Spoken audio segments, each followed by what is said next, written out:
Welcome to the Slop Farm. Enjoy the video. You start by checking replacement sizes so you don't guess mid-job. That matters because fit affects seal and sound. Next, power off or pause audio and wipe the stem and mesh. Clean surfaces help the new tip seat properly. Now, firmly grip the silicone base and pull straight away. Don't twist or yank at an angle, because that risks tearing the tip or loosening internal components. Once removed, set the old tips aside for inspection. You inspect the earbud nozzle and new tip to confirm alignment, because correct orientation ensures the acoustic port isn't blocked. Then press the tip straight onto the nozzle until you feel a firm seat. Some models click once or twice, which signals engagement.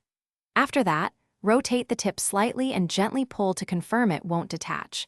A secure seal improves bass and noise isolation.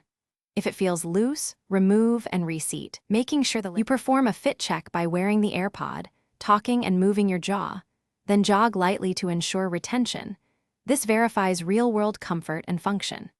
If audio sounds muffled or bass is weak, reseat the tip or swap to a different size, because the wrong seal changes frequency response.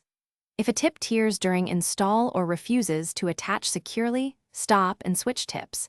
Persistent problems mean contacting support or replacing the tips, rather than forcing a fit and risking damage.